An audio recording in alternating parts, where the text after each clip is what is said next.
Okay, thank you very much. Hello, everybody. I switch off the camera not because I'm shy. I'm a shy teacher, but because I think it's much better for the channel. Okay.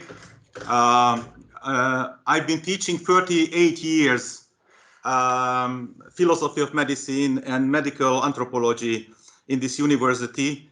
And I'm a philosopher, and then as I mentioned to you, I teach medical anthropology. So I try to use this two perspective in this lecture. So this is the title. The subtitle is Case of Depression. If I will have time, I will show you something. Oh, sorry. Here is the motto. I would say I put it in the contemporary context of this whole problems of medical humanities. Okay, a lot of caveats would be possible, of course, because we have a short time and there are different angles and aspects of the story, but I won't do this kind of caveats. So here is the motto. It's it's a motto from a very popular contemporary philosopher, Byung-Chul Han. It's a German philosopher. It means that a life is reduced to a biological process that must be optimized. It loses any metaphysical dimensions. Life is divested of any narrative that could give it meaning. Life is no longer a matter of what can be recounted, but a matter of what can be counted and measured. This is the motto because I think as an introduction, it can clearly introduce the status of humanities in medical education. So I would say the phenomenon we experience is that if, as I mentioned to you, if I've been teaching for 38 years medical humanities, and when we are discussing our colleagues, the status of medical humanities, we have the feelings all the times that every single seminars or classes, at least there is a latent requirement from the side of some students to argue for our existence. So it's not so taken for granted in medical education like anatomy, pathology, and other kind of so-called professional disciplines. So there is always a challenge that please argue, please prove that you need, not personally, but your subject is needed in medical education. So the dilemma is it's whether the medical humanities or the humanities generally is just a kind of a general background knowledge, you know, a kind of general cultivation of education and culture in a society as a part of an intellectual life, or more importantly, it can be a part of a professional life, of course, the healthcare workers and the physicians' professional life. So if we try to see the place of the humanities in general cultures, then I showed you a quote from Leon Wiesner among the disruptive paper in the New York Times Book Review, and this sounds like this. A discussion of culture is being steadily absorbed into a discussion of business. There are metrics for phenomena that cannot be metrically measured. Numerical values are assigned to things that cannot be captured by numbers. Economic concepts go rampaging through non-economic realms. Economists are experts on happiness. Where wisdom once was, quantification will now be. The notion that the non-material dimensions of life must be explained in terms of the material dimensions, and that non-scientific understanding must be translated into scientific understandings if they are to qualify as knowledge, is increasingly popular inside and outside the university, where the humanities are disparaged as soft and impractical and insufficiently new. I emphasized in red words in other quotations also what I tried to show you as the most important aspects of the test. And on the other side, the contrary insistence that the glories of art and thoughts are not evolutionary adaptations, or that the mind is not the brain, or that love is not just biology bait for sex, now amounts as a kind of heresy.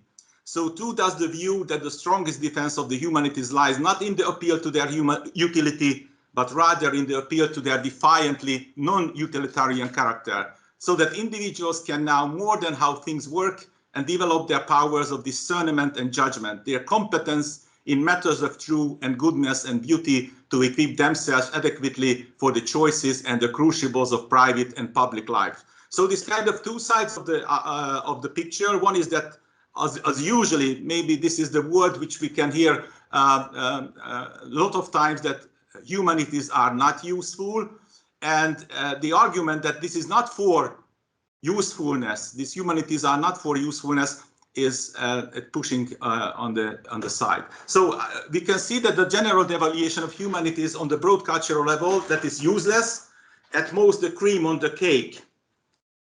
It has no use in market-oriented culture, poorly sellable, no competitive, not make people capable for competing, calculating their cost effectivity is senseless. So it seems that the humanities are more and more marginalized, and of course creating a void, which we couldn't discuss in these presentations, a bigger and bigger void in our culture, and the raising request on the other hand for the humanities. So if humanities have problems relating their identity and role on the grand cultural level, then it should have more or less the same problems in one of the most prestigious and influential subcultures, namely the medicine. So because the medicine is, of course, is a subculture of the modern Western culture, then if there is a deep-seated problem in the mainstream culture, then these kind of problems can be found possibly in the field of medicine.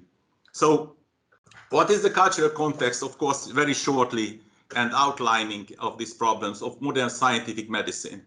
So what I want to emphasize, two very famous thinkers. One is Max Weber, who mentioned that the natural sciences give us an answer to the question of what we must do if we wish to master life technically.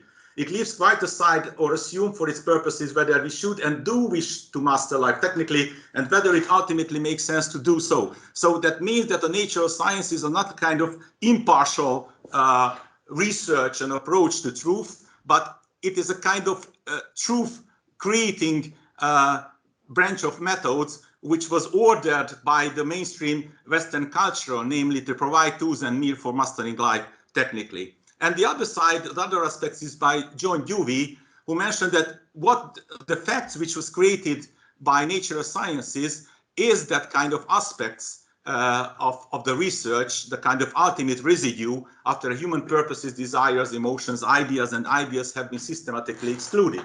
So if we're following the scientific path, it's well known that we have to, if we want to be so-called objective, that we have to marginalize or reject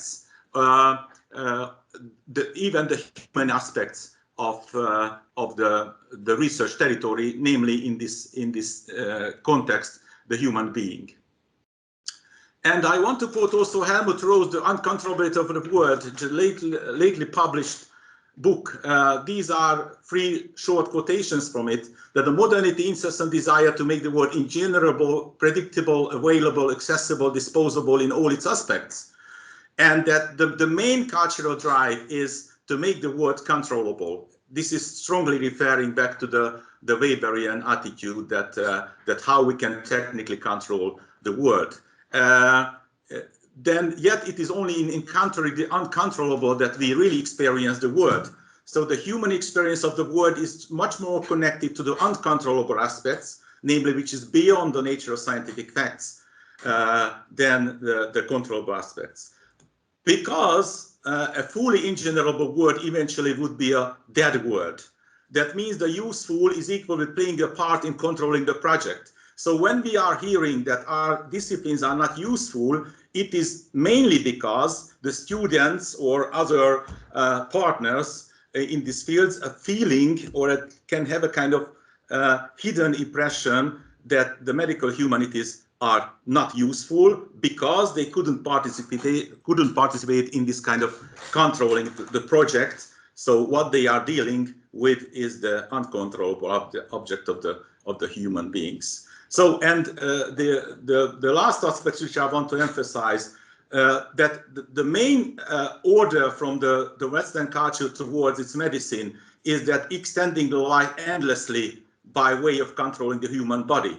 So if this is the main aspects, I just want to quote, if you see that in a smaller words, it's originated, as far as I know, first from Francis Bacon, who mentioned that the third part of medicine, which I have set down, is that which relates to the prolongation of life, which is new and deficient and the most noble of all. So this is a new kind of task of the medicine at the dawn of the modernity. So it's strongly connected to the previous arguments I mentioned to you. The controlling life, it makes the human individual immortal. This is the final, how to say, outcome of this controlling process. But this can be possible if we can transform the humans into a kind of dead machinery, this kind of soulless mass of flesh. That means that this is beyond, this is which can be found in the facts, and what is beyond the facts are the living human being.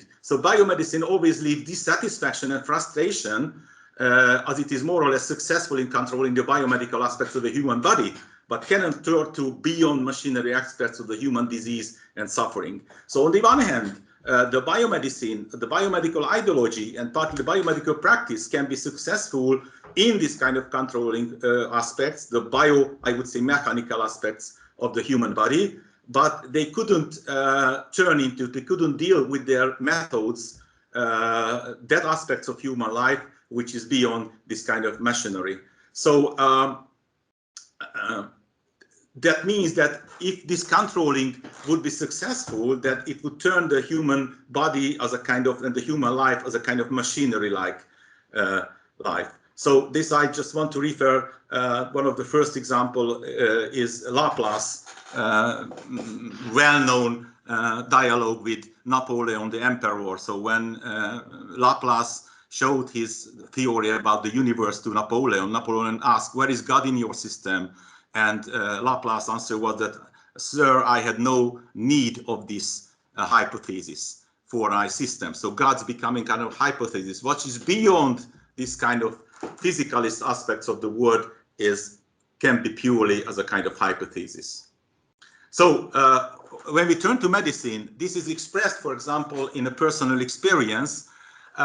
This writer, Magyar László András, who's one of the leading medical historians in Hungary, is also a writer, and he published some short stories. And I want to quote from one of these stories. That means a congress to which he was invited on a medical topic was organized by doctors. He, as a Bachelor of Arts, had an ungrateful role. He had to give an introductory lectures on the past of the profession, so that useful people who listened to these words with a polite smile could sacrifice on the altar of the culture that was declared useless, but necessary for some mysterious reason. Bernard was aware that this time he had no choice but to let go of his rhyme as soon as possible and then disappear in the fog, yet he felt his situation was defiantly humiliating.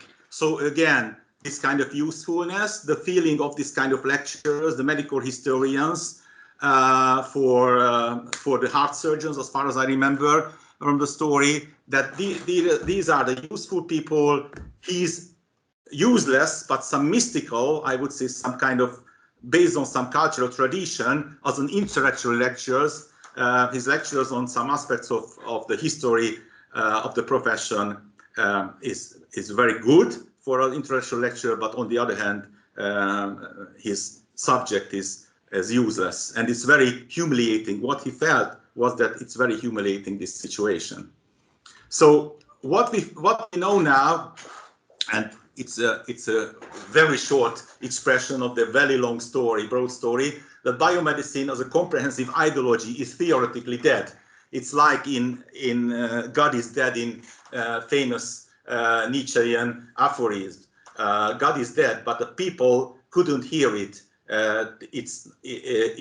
This news didn't get to their ears yet, but it's still practically alive.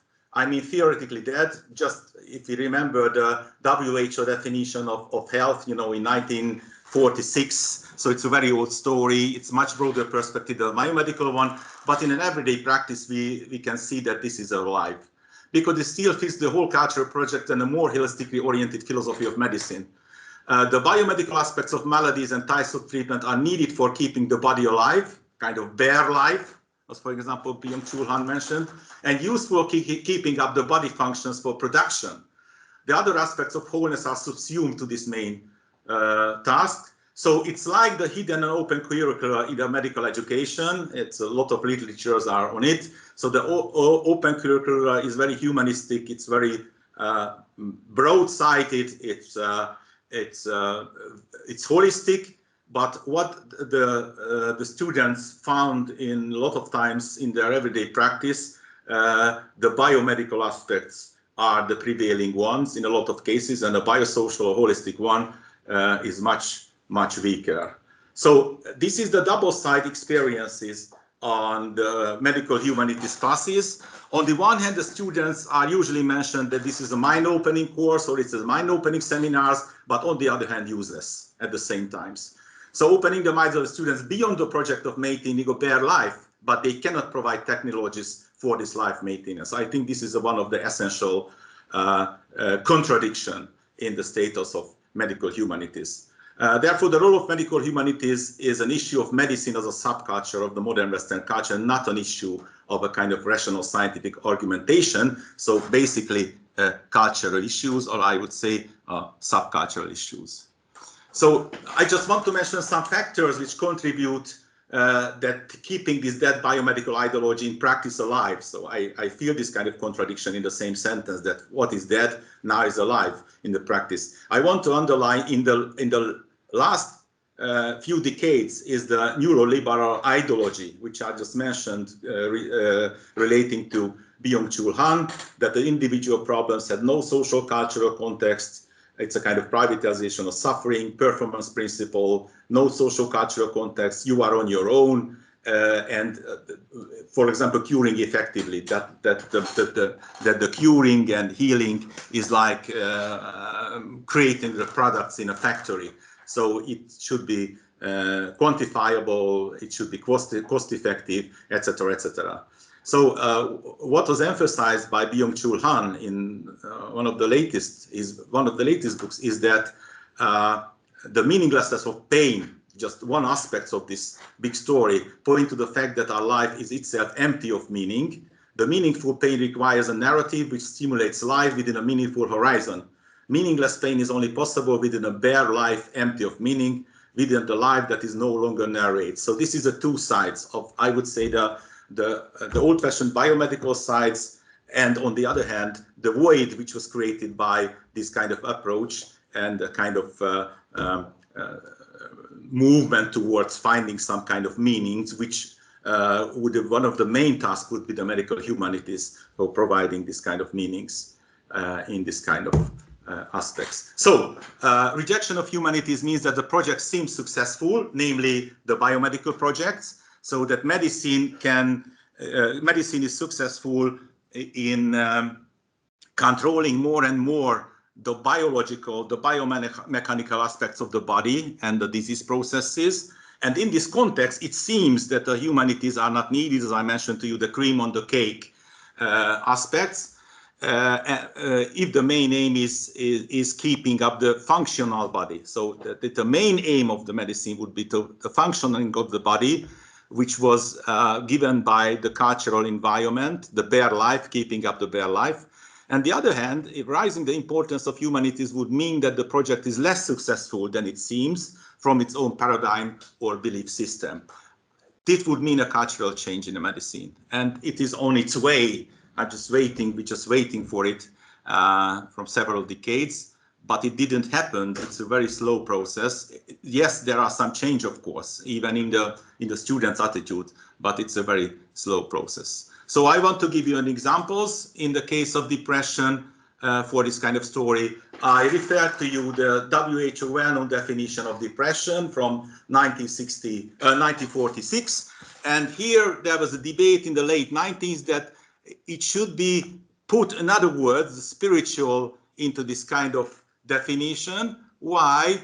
Because it seems that these kind of aspects of life, namely the spirituality, the meaning, the purpose, the hope in relation to the significant aspects of our life, the values and beliefs, even the philosophies in a broader sense, can have essential aspects of keeping up health. And of course, it can have a causal effects in some sense in disorders and diseases. So how people can cope with stress and loss and illness is strongly connected, this kind of spiritual aspects.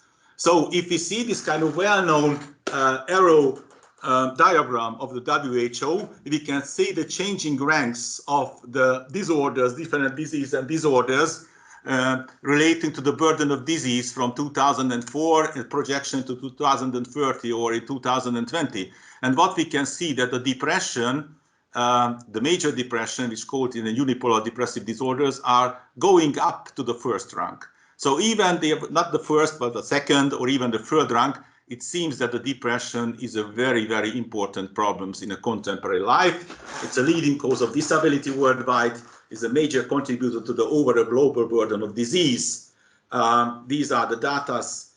I don't want to go deeply in data. I know that there is a lot of debates about the validity of depression as a diagnostic category. I don't want to go into it.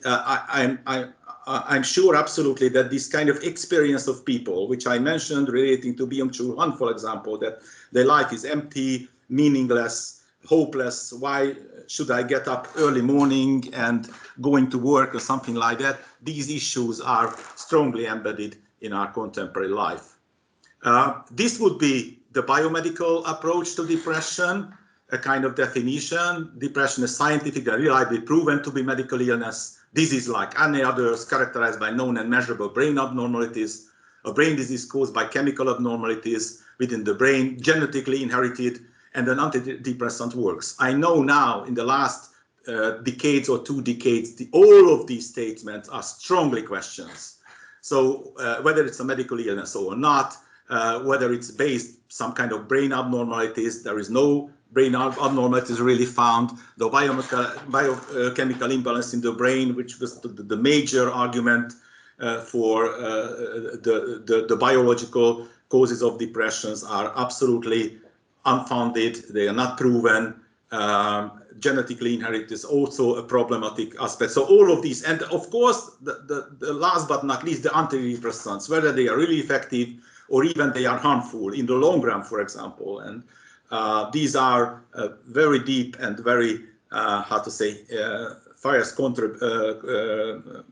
discussions in these days. So what we see on the other side, back again to Byung-Chul Han, that there are a lot of other writers and thinkers. The depression is not related basically to the brain in the biological sense. It's related, but it's not caused, of course, but it's strongly connected to a kind of general fatigue and exhaustion in our contemporary life.